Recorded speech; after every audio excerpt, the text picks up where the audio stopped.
Esse segundo bloco do programa está imperdível. Eu vou conversar agora com um camarada super bacana e vai trocar uma ideia muito legal comigo, eu tenho certeza que vocês vão gostar muito, tá? Eu recebo lá nos estúdios do Terceira Via, no meu cantinho lá, o delegado Luiz Maurício Armon. Vi a matéria que tá incrível. A matéria agora é muito bacana, porque o meu convidado, além de ser um amigo queridíssimo, veio do Rio de Janeiro só para gravar essa matéria comigo. Mas o cara tá enfrentando uma barra pesada. O negócio é o seguinte, gente, em janeiro deste ano de 2019, ele foi transferido e tomou posse como delegado titular da 35ª Delegacia de Polícia em Campo Grande, do Rio de Janeiro, a maior delegacia distrital do estado do Rio de Janeiro. Comigo aqui, meu querido Luiz Maurício Armon.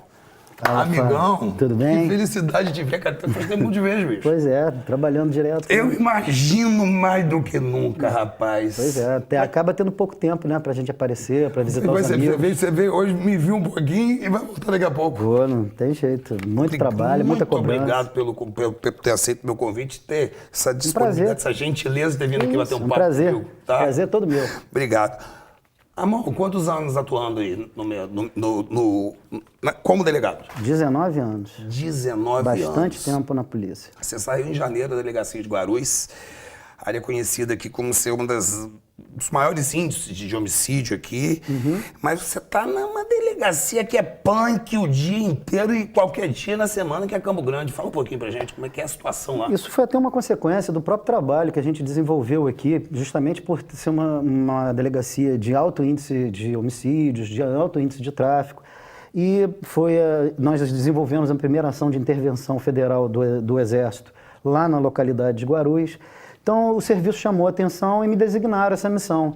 É realmente uma delegacia, a 35DP, a de Campo Grande, na capital, muito pesada, é a maior distrital do Rio de Janeiro. Qual a área que vocês mais pegam incidentes lá? A área em si seria Campo Grande, Santíssimo e Cosmos. Mas por ser uma central de flagrante, eu ainda pego Bangu, com essa questão de presídio. Meu Deus do céu! Pois é, Vila Kennedy, bem complicado. Jesus! Avenida Brasil ali. Você tá no meio do fuzil, né? No meio. Pego ainda Santa Cruz, com a favela do Rola, a favela do Antares. Meu pai! Pego também Guaratiba, pego Septiba. É uma região que deve passar de mais de 2 milhões de habitantes. Você é quase um vingador, um homem de ferro. De ferro não, né? Quem dera. Bom, Armon, falar uma coisa com você. Esses anos todos, você atuando, esses 19 anos, quase 2 décadas aí atuando, você já deve ter pego casos absurdos. Tem algum que te chocou e te marcou muito? Olha, tem vários casos que chocaram. Teve um caso em Campos que foi de um grupo de extermínio que tinham policiais e tinham outras pessoas. Eles executaram 3 estudantes que estavam fazendo uma festa e fumando, usando maconha na casa e tal. Eles foram executados. Foi uma época assim muito complicada. Eram pessoas bem conhecidas pela crueldade, pela forma de agir e que me gerou muitos problemas pessoais com essas pessoas. Foi um caso que me chocou bastante. Mas eu tive também 2 casos recentes que me chamaram a atenção. Um por uma questão um pouco pessoal, que foi o assassinato de uma analista judiciária aqui em Campos também. Eu lembro. Que descobri que quem tinha realmente realizado a encomenda desse homicídio era o marido dela. E ela tinha estudado comigo na faculdade, então Tinha laços afetivos, né? Uma coisa bem pessoal com relação a isso. E o outro caso foi da madrinha de casamento, uma cunhada, em que ela simulou um assalto por razões totalmente pequenas e nesse assalto mataram essa garota. Então esses casos me chamaram bastante atenção, entre outros, né? O que mais me afeta hoje em dia é muito relacionado à criança, que é uma situação que machuca. Então já não pode ser qualquer espécie de crime, qualquer violência contra a criança. Isso deixa a gente muito chocado. Pois é, agora o grande massacre de Suzano agora, que você está falando de criança, que foi aquela loucura, aquele choque que parou o Brasil todo, onde 2 adolescentes, que aparentemente, pelo que se viu na mídia, surtados, tá? Isso se refletiu em Campo Grande. Refletiu? No dia seguinte houve um atentado no colégio lá, um garoto que se relacionava com esses dois adolescentes. Ele conversava pela Deep Black Web. No mesmo chat deles, eles estavam conversando, comemorando depois daquele fato. E ele tinha tendências suicidas, é um adolescente de 17 anos. Ele, infelizmente, tem alguns problemas psiquiátricos, ele só anda encapuzado, de boné. Ele, no outro dia, invadiu com uma faca, ele queria se matar, disse que não tinha coragem, queria enfiar no pescoço a faca. Tá falando comigo que isso queria matar o colega. Isso daí gerou até uma participação minha no Fantástico, porque ele entrou, olhou, falou assim que ia matar quem ele encontrasse, esfaqueou um aluno e ia continuar matando até ele ficar numa situação encurralada, onde não houvesse saída, para ele aí sim ter coragem de retirar a própria vida. Entre outras denúncias que no Rio de Janeiro se alastrou com essa questão da internet, com essa questão da falta de estrutura que essas crianças hoje... O mundo globalizado ele é bacana, ele é legal, a gente se informa mais, a gente tem acesso mais rápido à notícia, mas é também um mundo muito perverso, né, irmão? Muito perverso. E a internet, ela abre campo para essas crianças serem aliciadas. E nessa Deep Web é muito complicado. O rastreamento, a investigação é muito pesado. Você viu o decreto que o presidente Jair Bolsonaro lançou aí sobre todo mundo ter acesso à arma de fogo. Como é que você interpreta isso? Olha, é uma coisa bem complicada, é uma discussão que tem que ser um pouco mais aprofundada. Eu particularmente acho um pouco complicado ampliar muito a utilização de armas. É porque a gente falou anteriormente de questões psiquiátricas. Pois se for possível ter alguma forma disso acontecer para que as pessoas de bem e diante de vários outros controles psicológicos, de tática, de manuseio, de outras coisas, talvez seja interessante para o cidadão também se proteger. Mas, como eu te falei, é uma coisa muito sensível, muito perigosa. O Brasil ele precisa ter mais seriedade, mais fiscalização, mais controle com relação a isso, para a gente chegar nesse nível que talvez se deseje, que é qualquer cidadão poder ter uma arma, poder se defender dessa maneira. Sou de acordo total com você, tá? Agora, eu queria que você falasse um pouquinho sobre o aumento da violência do Brasil. Segundo dados que eu tenho aqui em meu relatório, do ano de 2008 para 2019, até agora tem pouco tempo, nós estamos menos do que a metade do ano, a crescente foi em 38%. Achei bem grande. A violência ela tem aumentado bastante.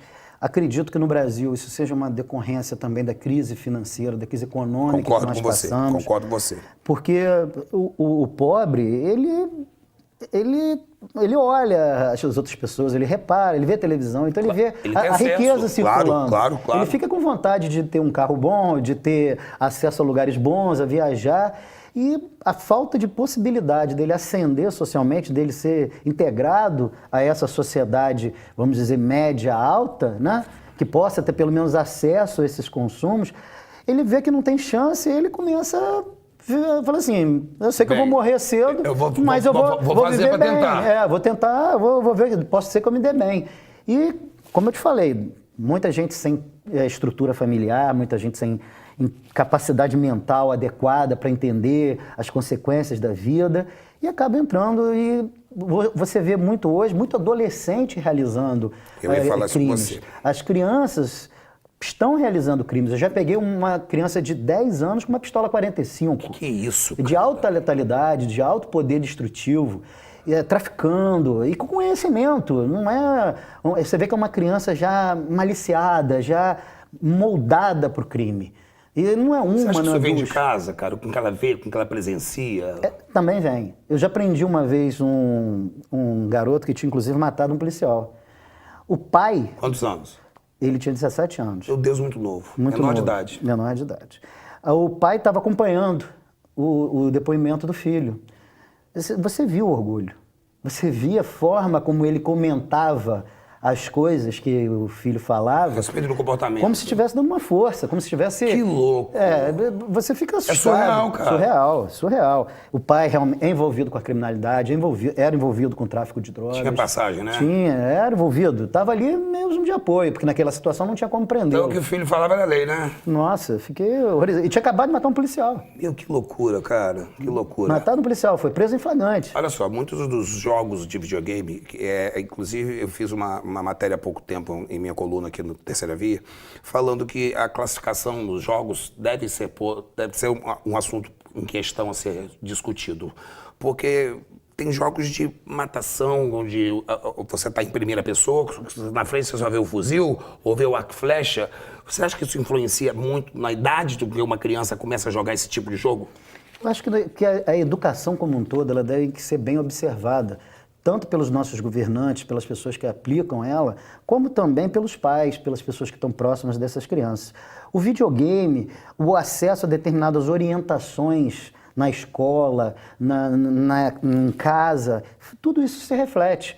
Ele está ali, está jogando, está realizando ações de violência, mas o estímulo ou a falta de um esclarecimento na escola, na casa, também vai influenciar a cabeça dele. Eu acho que não é só o videogame que pode agir sobre ele, mas todo um contexto. Uma visita ao psicólogo também seria uma boa, não? Claro, com certeza, né? Se você percebe uma ajuda que uma criança está se desviando e tudo mais, nós tivemos várias notícias depois desse atentado em Suzano, de crianças, e o que nós fazemos, assim, algumas nós verificamos que não tinham possibilidade de ocorrer, que é apenas uma bravata, mas assim mesmo, orientamos aquela pessoa a ter um acompanhamento psicológico. Os pais, eles se garantiram, assinaram termos, se comprometendo a orientar os filhos. É bem complicado essa questão do adolescente, do acesso à informação, dessa questão dos jogos. E hoje em dia a criança praticamente nasce com um tablet na mão, né? Pois é. E outro problema, Fábio, não é somente o da criança realizar uma ação. É o dela sofrer também. É um abuso sexual que é constante. Constante. É inacreditável. Gente, não dá. É inacreditável. Não, isso eu falo pra vocês. Eu acho criança agindo é péssimo, claro que é péssimo. Mas um adulto agindo sobre uma criança. Eu falo com você, como eu fico, cara. É horrível. É inadmissível. Você deve pegar coisas horrorosas, casos. Você não acredita que aquela Como é que a criança de 12 anos sofreu. pode ser molestada, cara? Eu já vi, por exemplo, 2 anos de idade. Olha só, cara. Já abusada sexualmente, com atos sexuais plenos. Meu Deus. Você vê assim, e por parente. Isso é o que mais... Por parentes. Porque os crimes sexuais, isso é até uma orientação, a maior parte dos crimes sexuais são pessoas próximas. São parentes, são... A criança tem mais intimidade, Tem mais intimidade. Tem aquela questão de estar escondido, de estar sozinho com aquela pessoa. Às vezes é um amigo, é um vizinho que convive, é um pai de um amigo, é um parente. Mental, não tem não, amor? Só pode. Isso daí é... Cara, não dá pra entender. É uma tara, né? É uma tara. A gente... Jesus Cristo, não dá pra entender, não. Complicado. Segundo o nosso presidente eleito, Jair Bolsonaro, ele falou que bandido bom é bandido morto. O que você tem a falar sobre isso, dessa frase do nosso... Olha, eu não posso dizer dessa forma, porque existe muita gente que ainda tem salvação, que ainda tem condição de ainda resta se esperança, regenerar, né? O problema é que existem realmente pessoas que não tem mais jeito. Eu sou mais a favor de uma prisão perpétua do que uma morte, do que uma outra coisa. Penso como você, entendeu? Também. Acho que o sofrimento da solidão, o sofrimento de responder pelo ato feito, estando preso, é muito pior do que ser morto, tirar a vida. Só quem tem direito, pra mim, na minha opinião, sabe, irmão? Só quem tem direito a tirar a vida da pessoa é Deus. Mas cada um pensa de uma forma. Claro. Eu concordo com você. E é também educativo, porque os outros vão ver aquele sofrimento, vão acompanhar o que acontece com aquela pessoa. Porque o que você mata, acaba. É um aprendizado. Você mata, acaba, a pessoa sai da memória dele. Verdade. Mas você vê que aquela pessoa, nossa, ele tá 30, tá 40, tá 50 anos. Tá pro resto da vida, bicho. O resto da vida. Eu acho que isso daí vai ter um efeito melhor. Vai ter um efeito de segurar mais a criminalidade. Concordo com você. Nossa, que papo bacana. Agora nós vamos falar do seguinte. Violência contra a mulher, algo também que não dá, gente. A gente sabe que tem as violência lutadoras... Violência de gênero é horrível. Pois é, a gente sabe que tem lutadoras de MMA aí que batem mais do que homens. Esses dias apareceu aí, viralizou semana passada um cara fez um ato sexual pra mulher na praia, a mulher lutadora pegou o cara na porrada, você viu? Achei aquilo massa, bicho. Mas... A gente falando de gêneros, o homem é mais forte que a mulher. Claro. Tá? Não que não tem mulheres que não, tem mulher que é mais forte da mesa dele. Eu já vi casos que eu fiquei assustado. Eu falei, pô, essa mulher, cuidado. Você deve ter visto de tudo, rapaz. Cuidado. Agora, me diz uma coisa. O caso que aconteceu recentemente com a moça, que o cara levou 8 horas espancando a mulher, tem 9 cirurgias plásticas pra fazer. Esse indivíduo vai pagar como, cara? Ele falou que ele estava fora de si. Fora de si pra porrar durante 8 horas, irmão. É a alegação de todos eles, né? É aquela questão da posse, aquela Distúrbio. questão... Não acredito. É aquela questão cultural machista latina Concordo. que a gente tem aqui no Brasil ainda, da mulher ser subjugada. É um ranço, é uma questão, infelizmente, cultural. Você falou mesmo, é um ranço. É um ranço que vem de muito tempo. A mulher está se libertando agora, mas uma outra forma dela se libertar, ela também poder viver sem violência, viver sem ser agredida, sem ser violentada. E isso a gente tenta buscar, tenta trabalhar.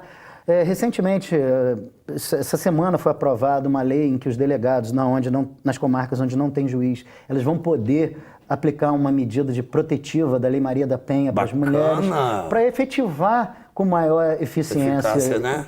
Na delegacia que eu estou agora, eu tenho muitos casos de violência contra a mulher. E você vê a incidência, porque quando eu trabalhava em Campos, por existir a DEAN aqui, eu não tinha tanto acesso à violência doméstica. Lá, como eu pego muitas áreas, é inacreditável, Fábio.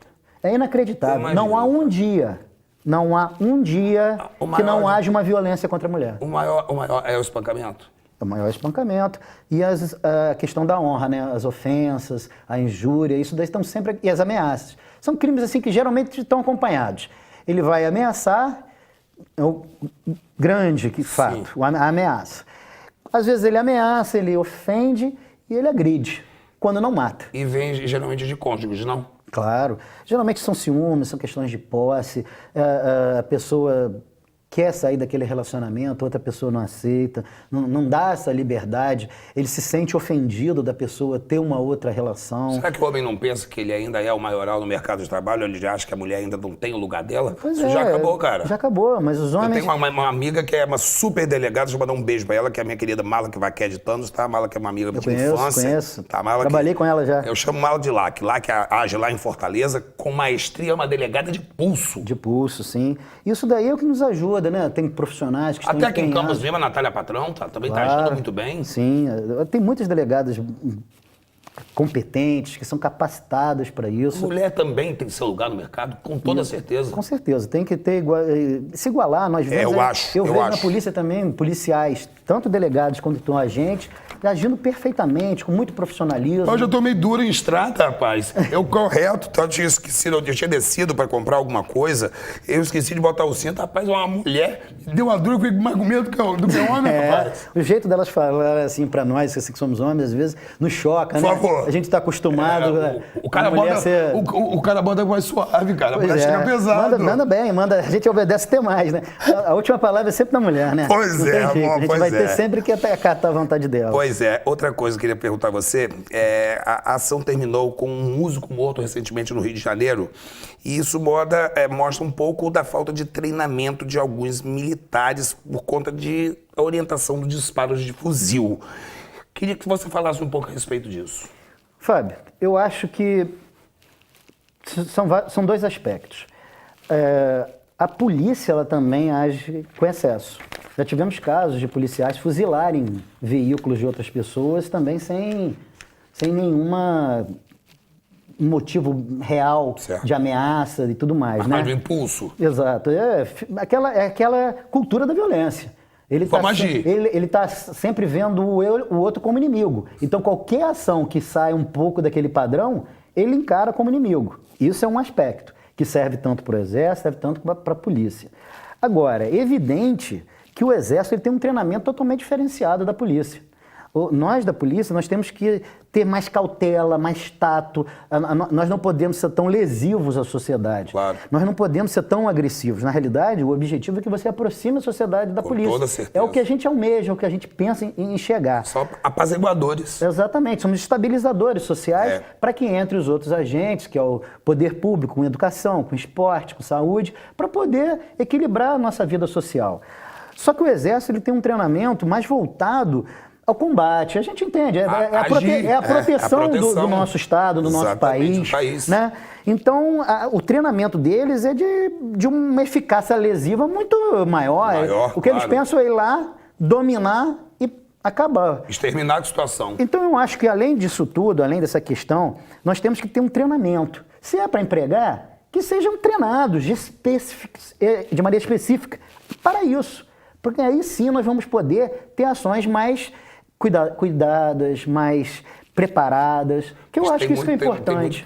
Tem muito policial aí que não está preparado para ocupar o cargo, não está apto a seguir o cargo. Eu acho que assim, não é só policial, é médico, é professor, é político. Político pula, meu Deus, pelo amor de Deus, o que mais tem? Pois é, tem pessoas que não estão preparadas. Eu acho que a gente tem que, como eu te falei, a educação é muito fundamental, né? Eu sou professor universitário, eu dou aula, a gente vê... Você ainda dá aula? Hoje eu estou licenciado em razão dessa modificação. Não, dessa bomba que caiu na sua mão. Pois é, estou licenciado, mas espero voltar em breve.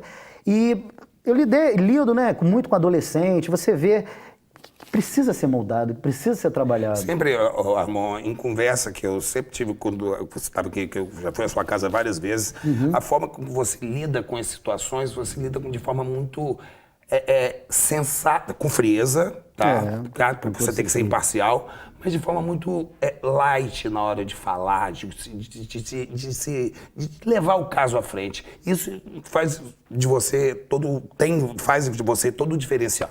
Obrigado, Fábio. Eu procuro agir muito com humildade. Eu não me vejo como uma autoridade que estou acima dos outros. Eu me vejo como um funcionário público. Claro. Que eu tenho que ajudar Você tem uma missão, né? As pessoas. E eu já errei muito na vida, acho que todos nós já erramos muito na vida. E Deus me ajudou, Deus me deu condição hoje de poder ajudar os outros. Embora prender possa ser uma coisa ruim, eu estou prendendo, eu estou ajudando a sociedade, claro. Eu estou dando uma resposta a um crime. Então, o que eu busco hoje é justamente essa leveza, essa simplicidade no trato, é encarar como um trabalho e procurar fazer esse trabalho da melhor forma possível, que assim eu vou estar ajudando não somente as pessoas, mas a mim, a me melhorar, a me aproximar de Deus, a me aproximar... Evoluir, né, cara? Evoluir, é o que eu penso em fazer. Cara, antes de finalizar, eu queria falar sobre um assunto que eu estou vendo altamente em voga em todas as redes sociais, inclusive na imprensa televisiva, que é a ação violenta da milícia no Rio de Janeiro. Eles estão tomando conta da cidade maravilhosa. É uma verdadeira máfia. É uma verdadeira máfia. Ela nasceu na região que eu atuo hoje em dia. A milícia mais violenta do Brasil, a antiga Liga da Justiça, que hoje seria lá é chamada de Bando do Eco, que foi quem comanda hoje, é extremamente violenta, extremamente dominante. Eles estão em tudo, Fábio. Eles são atuantes demais, né? O vendedor de rua tem que pagar mensalmente a eles. Que loucura, o cara quer vender uma pipoca, ele tem que pagar R$15 por semana para poder vender pipoca. O ambulante que vai vender água na rua tem que dar R$5 para ele poder... O cara já não ganha nada. Você imagina o que ele sustenta a família, cara. Pois é, você fica assim... Tem universidades que o estacionamento, se não pagar... Não entra carro, é uma coisa horrorosa. A comunidade... Eu vi até campo de futebol esses dias. Pois é, eles são muito fortes. Eles conseguiram expulsar uma facção, a facção maior e mais violenta do Brasil, de duas favelas de lá, que é o Rola e o Antares. Que inclusive, eles debandaram para Angra dos Reis, que acabou tendo esse aumento de criminalidade lá na Costa Verde, justamente porque os traficantes foram expulsos. Eles, para conseguir entrar nessas duas favelas e expulsar esses traficantes, você imagina o poder de fogo e a quantidade de gente que está envolvida. Ontem nós tivemos uma ação na Praça Seca que você via carros com 15, 20, que eram vans, picapes, chegando para dominar determinadas comunidades. Todos de preto, com fuzil. A milícia realmente ela tem que ser vista com cautela, com cuidado. Ela virou uma verdadeira máfia. A ação deles é de corromper o poder público, eles têm muito dinheiro, eles movimentam muito dinheiro com essas cobranças e eles corrompem muito e matam. Então eles têm que ser vistos de uma maneira bem cuidadosa, porque se não está tão violento, acho que está até mais violento que o tráfico de drogas. Eu acredito que sim, pela incidência dos fatos que vêm ocorrendo. Estão extremamente violentos, complicado. Como você lida com isso? Eu lido com cuidado, que eu também, né? Tem que ter. Ser humano. Eu sou filho de Deus, né? Né? Porque deve cair cada bomba na sua mão, cara. Cai. A gente prende, a gente realiza, já realizei agora prisões de milicianos e as ameaças vêm. Elas vêm bem rápido. Como você vive, amor? Eu vivo com cautela. Tem que ter um pouco de cautela, cuidado. Não deixo de fazer as coisas que eu quero, mas... No seu momento de lazer, como que é? Eu procuro aproveitar, eu gosto de uma praia, eu gosto de um restaurante. Você anda com segurança? Pô, quem dera que eu tivesse segurança. Minha segurança é de Deus. Você tem carro blindado? Ainda não. Tô pensando em comprar um para mim. Se bem carro blindado não tem jeito para fuzil. Para milícia não tem. Aí você, se for lidar com isso, né? Porque, na realidade, a minha maior preocupação hoje, trabalhando no Rio de Janeiro, na realidade, é transitar. É estar no lugar errado, na hora errada. Seu trajeto também é complicado. Que marca muito. Isso daí é o que me deixa assim, um pouco mais receoso, é estar desprevenido, distraído em algum trânsito, parado em algum sinal. Você está atento a todo instante. Vem alguém e de repente eu não vejo, então... Você anda com o vidro aberto? Não, mas tem que ser fechado, né? Rio de Janeiro é um pouco complicado. Um dia volta para Campos? Tenho certeza, vou voltar sim. A gente está torcendo para isso. Obrigado, Fábio. Queridão, obrigado mais uma vez. Eu que agradeço, obrigado a oportunidade. Muito obrigado feliz de ter mesmo. você aqui. Poxa, que bom poder participar. Acho que foi um quadro bem bacana, bem explicativo para vocês. E ver a forma que um delegado do porte do Luiz Maurício Sarmon age em uma das áreas mais violentas em Campo Grande, sendo o delegado titular lá desta 35ª DP, tá? Querido, eu tô devendo a visita agora. Agora você tá devendo. Depois que a gente conversou em off, a gente vai terminar o papo agora, que aqui na TV, mas a gente termina de conversar, tá bom? Show, tá bom. Negócio seguinte, pra vocês aqui de casa, tá? Aqui. Eu tô indo lá pro Boulevard, que dá uma palavrinha vai dar pra vocês pra gente despedir desse bloco, tá? Valeu. Antes de terminar o bloco, só uma dica pra vocês. Todo sabadão tem feijoada no Sacritos. É isso mesmo, gente, ó. Feijoada bem servida pra caramba. Eu tive lá e pude conferir que é incrível. Super bem servida, feijoada pra 2, completíssima, por R$ 29,90.